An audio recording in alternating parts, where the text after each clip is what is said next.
Welcome to the Deep Dive.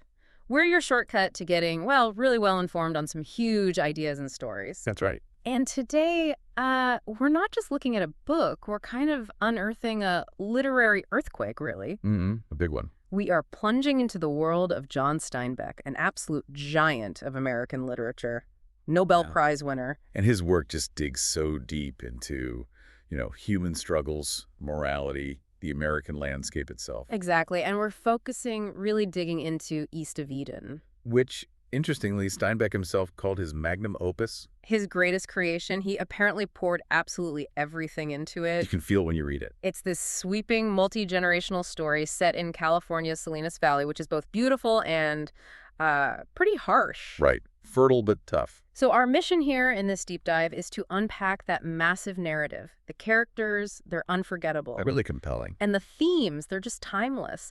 We want to show you why this book isn't just a story. It sort of lays bare how human choice works, guilt, history. And how all that echoes in our own lives, even now. Okay, so let's unpack this incredible story. We have to start by setting the stage, right? Definitely. The Salinas Valley in California. Steinbeck paints this landscape with such, almost tactile detail. You feel like you're there. It's way more than just a backdrop, isn't it? It feels alive. It's practically a character. Totally. Think about the rich soil, but also that shimmering heat, the fog.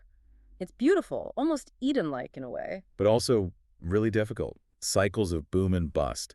It mirrors the people living there. You can taste the dust, feel the sun. It's that vivid. It's amazing world building. And what's so clever is how he uses this landscape for this huge saga across generations. Right. It's not just one family's little story. No, it's these two main families, the Trasks and the Hamiltons, whose lives kind of weave together. The Hamiltons feel a bit more grounded, maybe, based on his own family. Yeah, Steinbeck's maternal family. They're hardworking, resilient, often struggling, but they endure.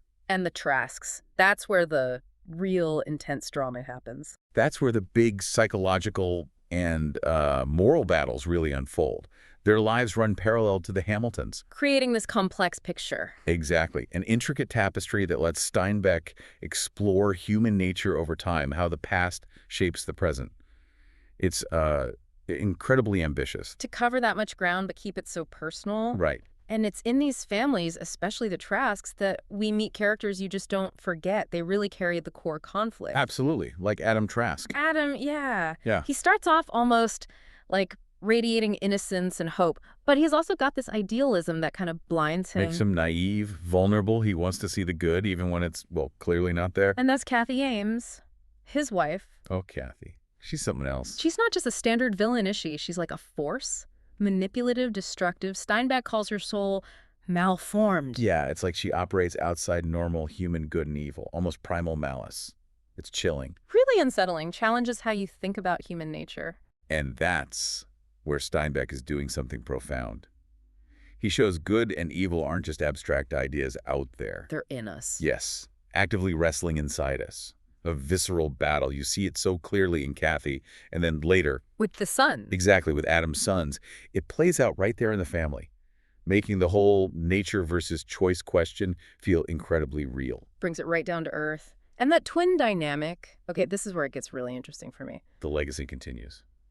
Caleb, or Cal, and Aaron. Cal is so complex. He's wrestling with this darkness he thinks he inherited from Kathy, right? Always feeling unworthy, needing his dad's love. Desperately seeking approval. While Aaron, his twin, seems pure, idealistic, almost angelic. But fragile because of it. Tragically fragile when faced with, the real world. Their relationship felt like the heart of it somehow. How does Steinbeck use that rivalry? Well, it's not just simple jealousy. It's about that deep human need for love, for acceptance, especially from a father. Both want Adam's affection. But they go about it in such different, tragic ways. They misunderstand what Adam actually values. Cal thinks he's bad, tries to buy love with these grand gestures. Often misguided ones, yeah, because he's haunted by his mother, while Aaron just is good, or seems to be, and thinks that's enough. It's their different quests for validation. Exactly. That's what really pushes the good versus evil question and the choices they make. Their story is like a modern Cain and Abel. Going through time. Yeah. And into this whole struggle, this inherited mess, Steinbeck drops this word, a concept that changes everything. Delivered by a key character. Lee. Adam's Chinese-American servant. He's like the wise center of the novel, isn't he? He really is the philosophical anchor, a brilliant character. And Lee, through his own study, his deep dive into the Old Testament. In the original Hebrew, which is crucial. He finds this word, Timshel. Timshel. And the way it's presented, you just feel its importance immediately. You really do. And digging into Timshel, the key translation Lee argues for is thou mayest. Thou mayest, not thou shalt or do thou. Precisely. And that difference is everything. Thou mayest becomes the symbol of free will, of moral responsibility. So it's not fate, not predetermined. No. Lee argues it means humanity has the inherent ability to choose. Choose good or evil.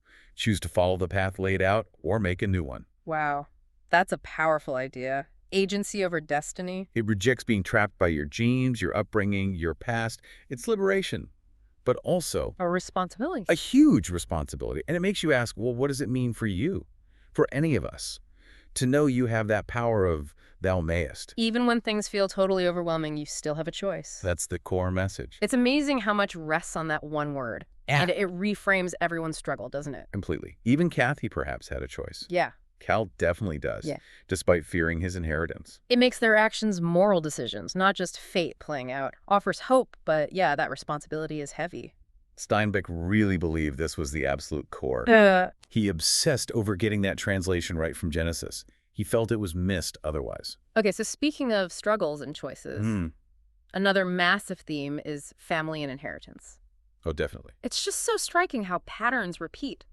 Choices, struggles. They echo down the generations in both the Trasks and Hamilton families. Like an old echo or a challenge each generation has to face again. A son making his father's mistakes. Or battling the shadows of their mother. That sense of history weighing down on them makes their personal journeys feel even bigger. And that's exactly where the biblical parallels slot in so perfectly. Steinbeck isn't subtle about it. The Cain and Abel story. He doesn't just borrow it. He, reinvents it for modern America, puts that timeless sibling struggle right inside Cal and Aaron. They're longing for their father's love and approval. Yeah, he takes this ancient myth and shows how relevant it still is. It's not just literary cleverness. It's exploring these deep human conflicts. Jealousy, blessings, good versus evil. Right here in the Salinas Valley, it gives the whole story this almost mythological feel, suggesting these are fundamental human things. And out of that historical weight, those family patterns, the biblical echoes, Yeah, comes identity and redemption, right? exactly. The characters are fighting to define themselves. To break free, maybe? To carve their own path, seek forgiveness, especially with all that history looming over them. It's that really human drive. Who am I, separate from my family? Can I be redeemed for past mistakes? Mine or theirs? It makes you ask, yeah, how much is us and how much is just inherited? Can we ever really escape it? Big questions. So stepping back, what does this all mean? For us reading it now, for you listening, East of Eden is so much more than a family saga. It really is. It has this profound philosophical depth, exploring moral choice, human freedom. With incredible honesty. And what Steinbeck seems to offer is, well, it's complex but ultimately hopeful. He fully acknowledges evil as real, potent, destructive. He doesn't shy away from the darkness. Not at all. Yeah. But the novel powerfully insists that redemption is always on the table, always possible. Because of Timshel. Because of Timshel. It's not about ignoring darkness, but recognizing the constant chance to choose light, to choose differently. Which leads to that universal message. That every single one of us has the power to shape our own destiny through the choices we make. Good and evil aren't these fixed outside forces. They're inside us, an ongoing struggle. Exactly, playing out within us every day. And that's why the book lasts, isn't it? Why it still feels so relevant. It speaks to something fundamental. Our capacity for darkness, yes, but also for incredible light. It's about the American dream, sure. But maybe more about the human dream, to be free, choose, overcome. Beautifully put.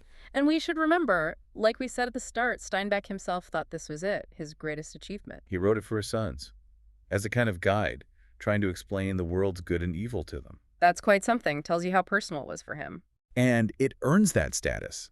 It's this amazing blend: family saga, biblical story, deep moral philosophy. All woven together. Masterfully. That mix of the epic scale with the intimate psychology and the big questions. That's what makes it a cornerstone of American lit. Its questions are definitely still our questions. Absolutely. So as we wrap up this deep dive, just hold on to that power of Timshel thou mayest. That impact of individual choice. It resonates way beyond the book, reminding all of us that we're not just shaped by our past or our circumstances. We're active participants, we write our own stories. Yeah. Which leaves us with a final thought, maybe a provocative one. That struggle, good versus evil, the constant chance for a moral choice, that's not just in big novels. It's daily life. It's a daily reality for every single one of us. Yeah. So maybe think about how East of Eden shines a light on the choices you make. Those moments where you face your own thou mayest. Exactly. Definitely something to reflect on. Your own thou mayest moments, the power you have in your own story. Thanks for joining us on The Deep Dive.